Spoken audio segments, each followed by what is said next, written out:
Right. I love that music. And there are things about that music that when a record label, I got to say very clearly that Domino, my label, never, ever in a million years has pressed me for that and doesn't talk to me. Lucky. I am. I have everything nice in the world to say about Domino as a label. Like, they've never pressed me for anything like that. Their A&R process is very hands off, but I just know as someone who runs a label that what makes shit go is oftentimes the ability to hand one song to the gatekeepers and for that to open doors. And I didn't really do that on Fresh Blood. Really. Oh, you know what? I didn't think about that. Yeah, because I'm trying to think of what would be like Big the Love song. Yeah, Big Love was the song. Big Love was the song, man. Yeah. And that opened everything. And like there was Rock and Roll's Cold was kind of, but it wasn't. It just didn't have the same legs. And I didn't. And Domino, what I'm talking about now was never a conversation with Domino. It's just me learning when I look back on that record and realize that it was a little flat compared to. I mean, I still, toured around the world and had the time of my life. But, and actually, I should interject there that experience, even though the record didn't do quite as good, that band, me, Alan, Pinson, and Cameron, that was like. Yeah, man, that was the shit. That solidified it. Yeah, and to me, that's like, that was one of the great musical experiences of my life, was getting to play with that band every night, and I felt like we were just fucking fire. Yeah, like I remember seeing those shows and thinking that. I feel like that's what made y'all the house band you wanted. You always saw yourselves as being. Yeah, man, and it was that was really special, and that almost unrelated dance moves. Well, yeah, almost unrelated to the record, that was its own experience. And then what was I talking about? Oh yeah, the single thing. Yeah, like that. It's just there's a lot. There's practical concerns that go into releasing a record and how it resonates out into the world. And I think I didn't really equip the label in the best way. I think honestly, I thought Big Inner was so thrown, like, I was so spoiled by Big Inner, man. I can't say that enough. It's like, I just made this thing, didn't think anything of anything, gave it to somebody, got like 10 out of 10 in The Guardian, and was playing to like thousands of people. And it was just like, what? Cool, man. I'll just make a thing, and like, it'll be cool. And like, I realized real fast that wasn't how it worked. I got lucky, and it was good timing, and I made something pretty good the first time, but it's not repeat. It doesn't work like that. Yeah. Maybe it does for some people, but it doesn't work for me like that, man. It's like, I had to, and that's all good. And just, that was a learning process and really fun.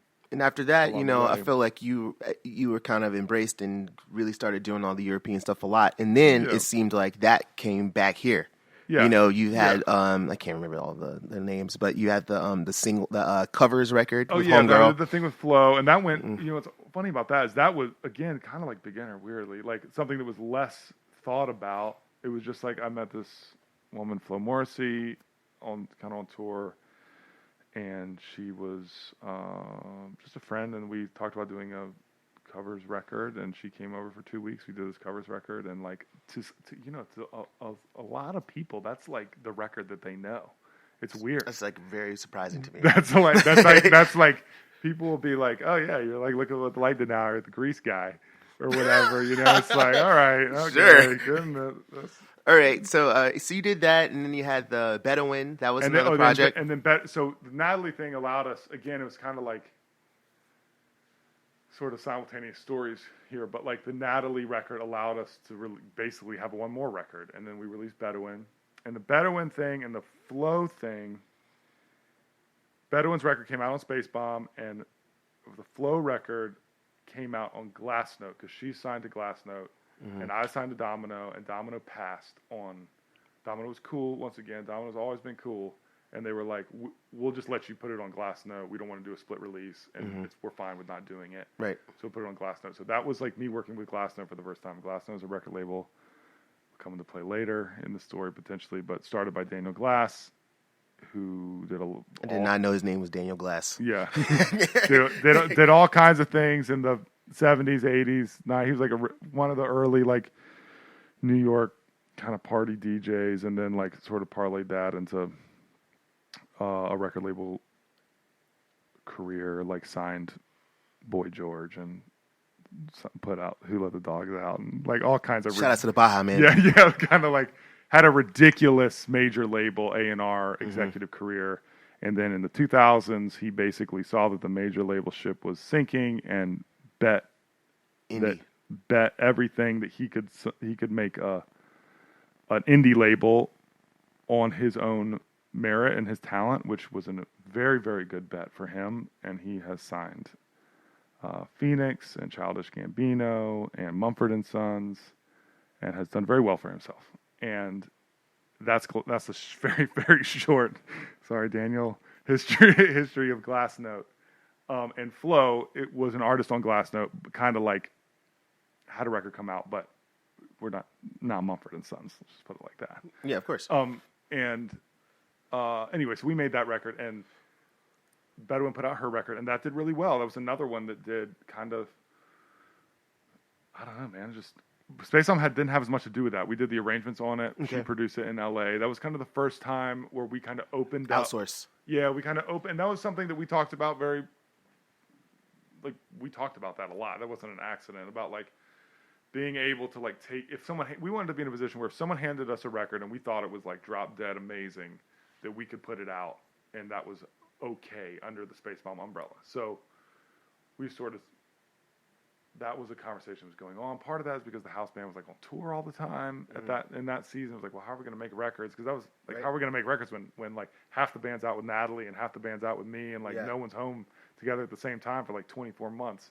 There's a lot of practical things there. But Bedouin was wonderful. I mean, she straight up handed me her demo in a bar.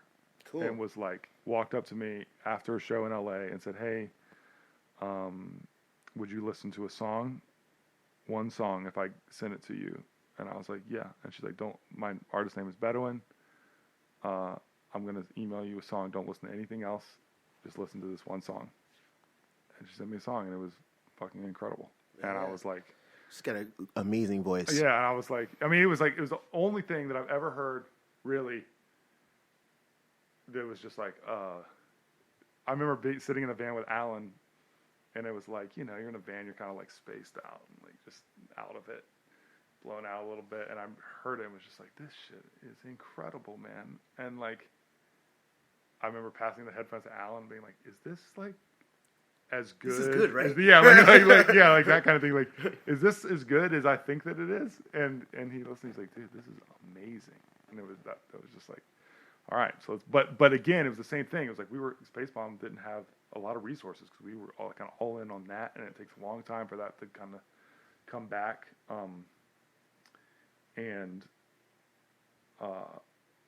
then we put out Bedouin, and that did pretty good. Sweet. And that kind of leads us up to now in a way. That kind of leads us up to now, yeah. Andy put a project out with Andy, and then Andy Jenkins. It's just Andy Jenkins. Yeah.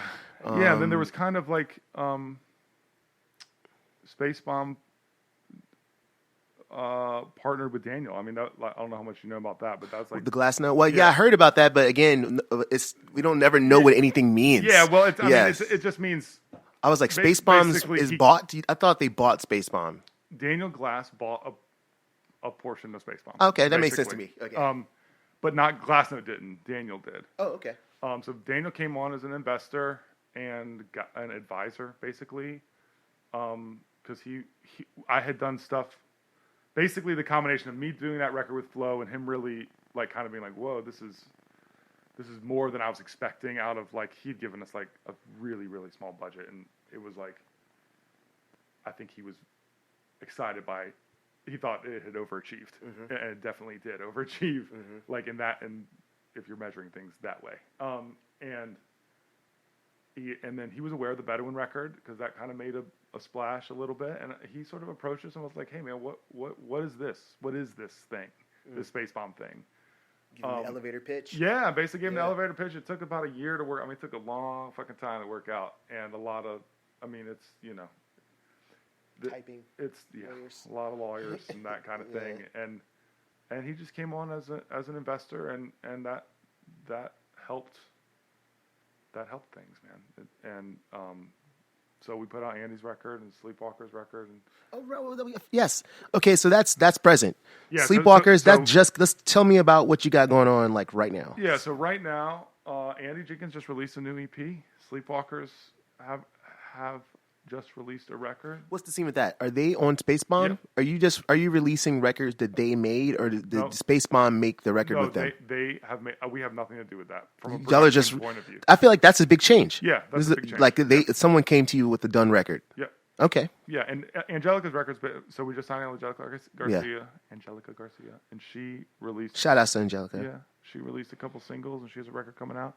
She's a badass, man. She's fucking out of here, bro. Man. She's unbelievable. She's got fighting spirit. When every time I see her, I'm just like I'm like happier. You know what I mean? It's just great. Like yeah. She lights it up, man. Yeah. And we saw her. We did the show in Austin that was like for South by. That was like all basically like a lot of Spacebomb artists or people that have come in for production who are like associated with Spacebomb in one way or the other, and did it was like 5 hours of music that the house band like backed people up. It was sort of insane, but she did a set, like a solo set, her like loop stuff, and it like fucking tore the house down. It was crazy, man. Yeah, it was crazy. It was like I was just like, oh my god, Angelica, that's effortless. Yeah, it's just nuts. Effortless, yeah. Man. It was like it was amazing, and so I'm very happy about that. I think it's nice. Both Sleepwalkers and Angelica are nice because they're local, man. It's like that's cool. We're not signing them because they're local. Like I always thought that was like the thing y'all were missing in a way. Like local signings. Yeah, local signings and like people who look different. Like different type of music and different like backgrounds. Like not less beards and less indiness. You know what I mean? Well, to be fair, there's only one beard. Woo! Talk that shit, boy. Woo! No, everybody's got a beard. Alan doesn't have a beard. Well, yeah, from that side of things. Yeah, I sure. So that's been really good. Sleepwalker's good. Angelica's great. Beto just had a record come out. What else? Like I was saying before we turned on the mics, we have a series, a Live at Spacebomb series that just kind of allows us to work with friends in the industry who aren't necessarily signed to the label. So we did something with His Golden Messenger. His Golden Messenger. I'm just saying it louder. Oh, yeah. And Sing Kane. Did something with Fruit Bats and Vetiver earlier this year. Fruit Bats, that's a fun band. Yeah, it's cool. They're definitely out of left field, but they sound so good that it doesn't matter in a way. You know what I mean? Eric's great, and that's something. It's funny. I mean, the whole Spacebomb they world. Have a funness about them that's different. You know? Yeah. The whole Spacebomb world, from talking Spacebomb point of view, has just grown tremendously. Like out of, and I was saying this before we got your own space now. It's like, it's like we have our own studio, and like I am involved, but it used to be more of like a Matt White. I mean, it just started that way because I was the founder and I was the driver of it.